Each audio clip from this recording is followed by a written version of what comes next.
Hey guys, how's it going? Hope you're doing well. My name is Crown, and today I'm going to read you some very interesting stories that I hope that you're gonna love. And now, without further ado, let's go!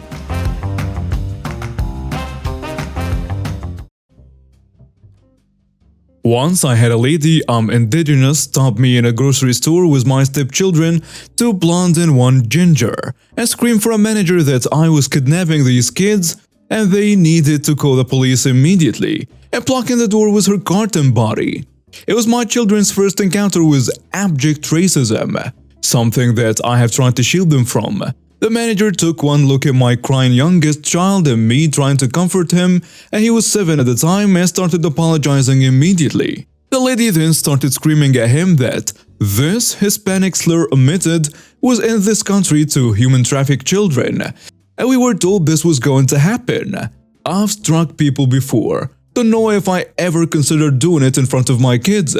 Besides, at that moment, police ended up being called. I had police trauma too, but we won't get to that. And they removed her. Seriously, there was a sound of literal applause from other customers, being no one could get around her. This nonsense has happened to me more than once, unfortunately. Had another lady just walk up to me and go, "Are these your kids?" Which was the first time my stepdaughter ever called me dad. I'm a skater. I have been skating for a few years now. One of my favorite spots to skate is at townhomes near my house. The pavement is smooth and great for tricks or just to cruise around on. Anyway, today around 12, my friends Mark and Danny and I were skating there, and this lady comes out and starts telling us we can't be there. She says that we are on private property and that she knows the owner, and if we don't leave she will call the sheriff's office. We know the owner, his name is Brady, and he's an amazing guy who has told us it's cool if we skate there as long as we keep the language clean and do not damage any property. So I tell the lady that we know the owner and he's cool with us skateboarding here. She obviously doesn't believe us, and again threatens to call the police. I told her to go right ahead and waste their time because we were not doing anything even remotely illegal. So it is at this point she gets on the phone with dispatch and immediately starts lying about how we are swearing and causing trouble. I pull out my phone and start recording and calling her out on her nonsense. My friends are also calling her out on some of the stuff she's claiming about how we are being aggressive with her and how she's being threatened. About 2 minutes later, 2 squad cars pull up to where we are and the officers step out and separate us. The first officer is talking to the Karen, and the other officer is taking out statements. She asked if we had threatened her, and we told the officer no, we had not. After a good 15 minutes, we finally had everything settled. The officers apologized to us for the Karen and told us this wasn't the first call they had gotten from her, so he asked us if we'd like to make an official report, and we, of course, said yes. Karen stormed back into her house mumbling how she was taking this to court. We thanked the officers for doing their job and continued skating for another 20 minutes or so before we left to go grab lunch. So yeah, some Karens are just silly. This happened a few years ago before COVID-19. I'm a disabled army veteran who also has PTSD. I'm also hearing impaired and wear hearing aids. I decided to go to Wally World for a few items. I took my PTSD service dog with me. I didn't have my hearing aids as they had gone in for repairs, so I'm pretty deaf. It was hot in the store, so I took off my coats and put it on my rollator. I also have a cane with me which I use to get items down from high shelves. Unfortunately, I was wearing my favorite shirt, a long-sleeved royal blue t-shirt with a neon green fictional character sitting, tilted head, bug-eyed, and sticking her tongue out, something a Wally World employee wouldn't wear. My hair was in a ponytail, and I had taken off my disabled army veteran cap because I was hot. I'm going down the aisle slowly, obviously, because I'm disabled, using my rollator with my dog on my left side. I'm a high-functioning autistic with a bit of OCD, so I tend to straighten out shelves as I go. No big deal, right? Wrong. Now I'm doing my thing pretty deaf without my hearing aids. I could read lips if you faced me, when all of a sudden, my dog turns around and starts pulling. Huh? Then someone behind me pulls on my ponytail hard and almost knocks me over. I react instinctively, haul back with a titanium-plated elbow to the person's gut, then swing up my hand with a karate fist to the person's face. No thought, just pure instinct. Then I grabbed my cane from the basket of the rollator, spun around and got into a defensive position. I had also pushed the 911 alert button around my neck and yelled that I had been assaulted, plus location and so on. And 911 replied that the cops were being dispatched. There she was, getting up from the floor with a bloody nose. A wild Karen. She screamed, "Help! I've been assaulted by an employee!" I roared back at her in my drill sergeant voice. "What makes you think that I work here? I have a rollator and a service dog. I don't work here. You assaulted me." "Yes, you work here. I saw you straighten up the shelves," Karen insisted. "That doesn't mean I work here," I yelled. "I have OCD and like to straighten things up." "Quit lying. You work here and you assaulted me. I am going to get you fired and you are going to jail." My service dog is going crazy and barking. I'm very upset and crying, and my service dog is trying to calm me down. Store employees, a manager and security come, and shortly the police. We went to the store office and they put us in separate rooms. The police review the tapes and one takes my statement. A nice female store employee is with me in the room because I'm crying and very upset. The security and police finish reviewing the camera footage and ask me if I want to press charges. I say, definitely, yes. Karen gets upset by this, kicks the police and resists arrest. I find out that this is not her first offense of harassing and assaulting customers or employees, so she will serve some long jail time. I get a $250 gift card from the store. My service dog gets several bags of treats from the store as well, and I get profuse apologies from the store manager. This was in 2021. Here in the UK we were in lockdown. It was illegal to not wear a face covering in shops and social distancing must be adhered to. This was my second Karen incident in 2 days and I'm just about ready to hibernate away for winter away from the drama. Let's travel back in time. This afternoon I had to go to our local large supermarket to pick up something from the pharmacy that was in the store. It was quite quiet, and as always the shops here have social distancing markers on the floor to help customers stay 2 meters away from each other, and by law people have to wear a mask. I am second in line and the first person is currently being served at the counter. As I'm waiting on the floor marker, and along walks a man and stands in front of me. We will call him Male Karen. So now he has pushed into the front of the line and I am second. I am not in any rush and I'm under 5 feet tall, less than 8 stone in weight and not ready to confront anyone, let alone a 6+ foot overweight man in his 40s or 50s during a pandemic. So I let it slide. He doesn't even bat an eyelid. He walks up to the counter as soon as the other customer being served leaves, and he requests the toothpaste he wanted from the pharmacist serving. At this point, from what I understand, the item he wants isn't sold behind the pharmacy counter, and it's in fact 5 aisles away in the healthcare section of the supermarket, not part of the pharmacy at all. At this point, I can now clearly hear every word between the pharmacist and the Male Karen. This triggers a Male Karen and insists by getting louder that the pharmacist goes to get the toothpaste for him. The pharmacist is polite, explains he can't leave the pharmacy and gives directions to the man. He also offers to call one of the supermarket floor staff to take the man to the aisle which he needs. This does not work nor appease the Male Karen.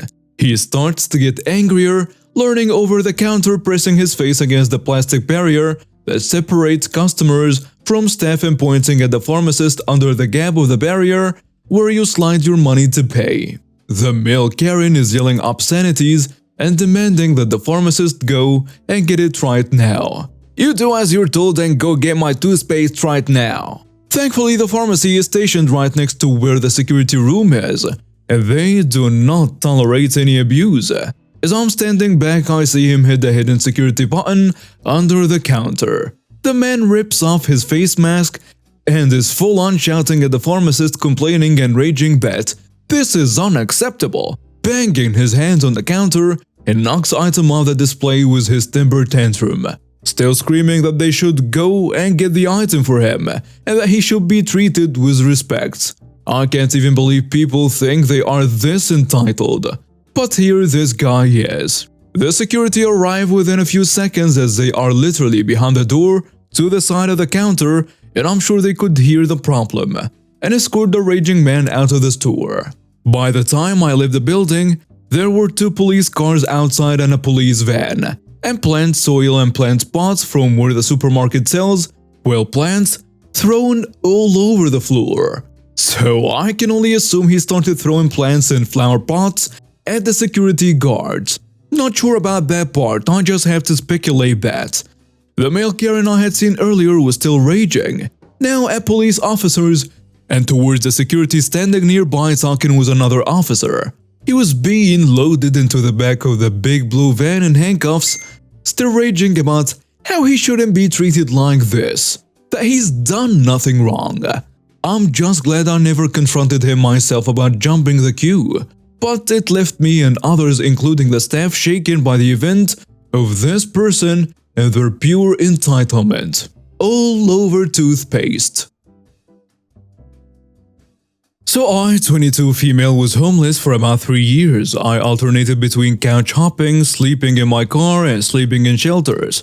I did DoorDash and Instacart for income. I would use the money I made to make sure I ate for the day. I was a university student while this was happening, so I really had no money to spare. There was this ramen place I frequented when I was craving a hot meal. A big bowl of ramen was just over $10.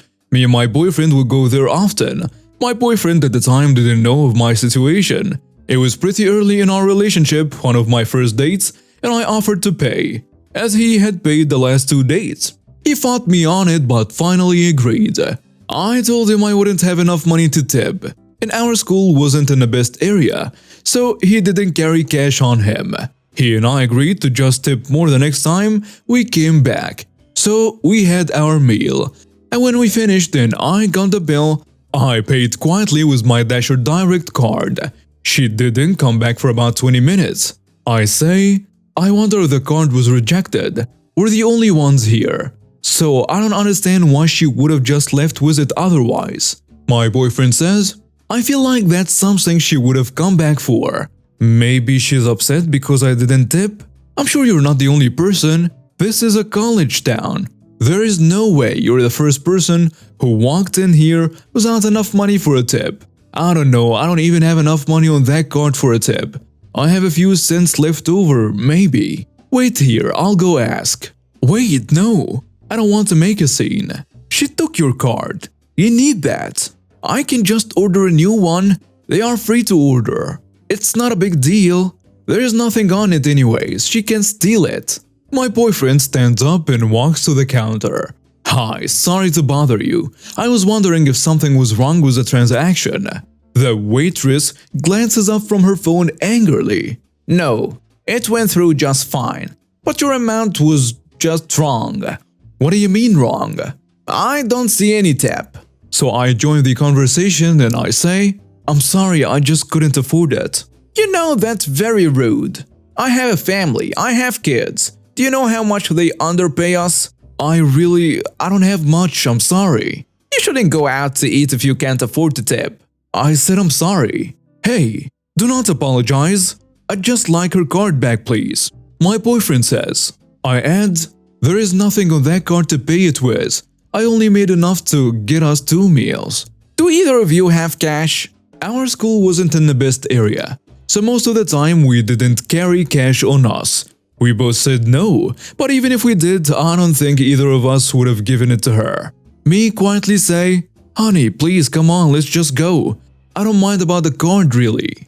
No, you need the card back. At this point the waitress had called her manager. I still think we should have just walked out.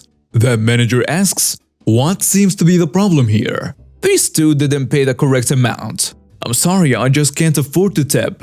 Why? Well, I'm homeless and it doesn't matter why. My boyfriend adds, we paid for our meal and we would like our card back, please. The manager looking at me and he says, I see you here a lot. You don't have any problems tipping when it's just you. Why can't you pay my daughter? I didn't even speak. I just walked out crying out of frustration at this point. My boyfriend came out about 10 minutes later with my card, saying that he threatened to call his brother, who I discovered was a police sergeant, and tell him to check the security footage since this was an obvious theft attempt. The manager and his daughter thought he was bluffing, but he started calling his brother's number and they immediately gave my card back. My boyfriend, being the good guy he is, insisted on paying with his own card. I didn't want him to pay for me. I wanted to get him a meal with money I worked for at the best. But no worries, y'all. A few months after that, I had enough money to pay for a fancy dinner at his favorite place. I got picked on by a bully who used to spend his life making younger kids' lives miserable. I went to a very small senior school in the 70s with less than 400 boys, so there were few places to avoid him. Teachers turned a blind eye to bullying. I suppose they considered it character building. He told me in advance that he would have my dinner money / bus fare daily and beat me up every day for a month. After a week of this, I was understandably pissed off. And by Monday lunchtime, I was really peeved, hungry, tired from walking home. Fighting back wasn't an option. He was 3 years older, a foot taller, and twice my size. Complaining to the school wasn't an option either, as no one likes a grass. I was 13 and stupid. I ended up stealing stuff from a local Woolworth, getting the master locker keys, putting the stolen stuff in his locker and anonymously reporting him. He denied everything and was subsequently expelled. My school had a weird honor thing where you accepted responsibility for misdemeanors, and he refused to admit his guilt. Do I feel bad about it? Not really. He was an awful human being who enjoyed bullying younger kids. In turn, he was bullied by his peers. But that was no excuse for his behavior. Hopefully, he grew out of it. But I've spent my life encountering people like him, so I doubt it. Sometimes, violence isn't the answer. Sometimes a nuclear option of being deviously spiteful is better. And now we have reached the end of today's stories. Thank you for watching and see you next time.